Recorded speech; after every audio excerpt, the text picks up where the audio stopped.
नमस्कार मित्रांनो ठरलं तर मग मालिकेच्या आजच्या भागामध्ये मधुभाऊ सायलीवर भयंकर चिडलेले असतात. सायली त्यांना आपली बाजू सांगण्याचा प्रयत्न करत असते, पण ते काहीच ऐकून घेत नाहीत.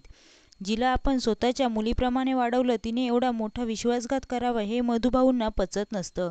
ते थेट सायलीला बोलतात की तू माझी कोणीच नाही, तुझं माझं कोणतंच नातं नाही, तुझ्यावर संस्कार करायला मी कुठेतरी कमी पडलो. हे ऐकून सायलीला फार रडू येतं, पण मधुभाऊ काहीच ऐकून घ्यायला तयार नसतात. ती त्यांचे पाय पकडून त्यांची माफी मागू लागते, पण तरीही ते तिचं काहीच ऐकून घेत नाहीत. ते तिथून निघून जातात. कुसुमताई सायलीला धीर देते. थोडीफार सायलीप्रमाणेच असते. तो सुद्धा घरात सर्वांना स्वतःची बाजू सांगण्याचा प्रयत्न करत असतो, पण त्याचं कोणीच ऐकून घेत नाही.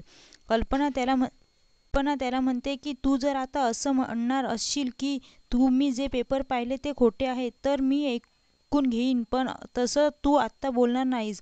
तुला आम्ही संस्कार देण्यात इतके कमी पडलो. तुझ्या आणि सायलीच्या बाळाची स्वप्न मी पाहत होते. तुमच्यासाठी मी हनीमून प्लॅन केलेला आणि तुम्ही हे असे नवरा बायको असल्याचं नाटक करत होता आणि आमच्या डोळ्यात धूळ फेकत होतात.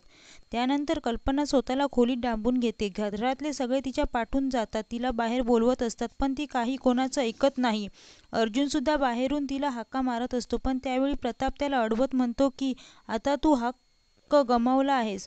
तू आमचा मोठा विश्वासघात केला आहे, त्यामुळे सॉरी बोलून काहीच होणार नाही. किल्लेदारांच्या घरी सुद्धा या प्रकरणावर चर्चा चालू असते. प्रिया सगळ्यांसमोर मोठमोठ्या बाता मारत असते. रविराज सुद्धा तिला सॉरी म्हणतो की इतके दिवस तू सत्य बाहेर आणण्याचा प्रयत्न करत होतीस, पण आम्ही तुझ्यावर विश्वास ठेवला नाही. तेव्हा परिस्थिती अशी निर्माण झालेली की त्याच्यावर विश्वास ठेवण्यापलीकडे आमच्याकडे एक मार्गच नव्हता. मात्र यावेळी प्रतिमा मध्ये बोलते की तुम्ही सगळे त्यांना दोष देत आहात, पण त्यांची सुद्धा काहीतरी बाजू असेलच ना. आपण त्यांना त्यांची बाजू मांडायला वेळच दिला नाही. तिची बाजू घेऊन बोलते हे समजल्यावर प्रिया थोडी गडबडते, कारण रविराज हा प्रतिमाच्या शब्दाबाहेर नसतो हे तिला चांगलंच माहीत असतं. आणि जर का प्रतिमाने सायलीला पाठिंबा दिला तर पुढे त्यांना अवघड होणार असतं. तेव्हा प्रिया पटकन बोलते की आई, तू अजूनही त्या खोट्या सायलीचीच बाजू घेत आहेस का?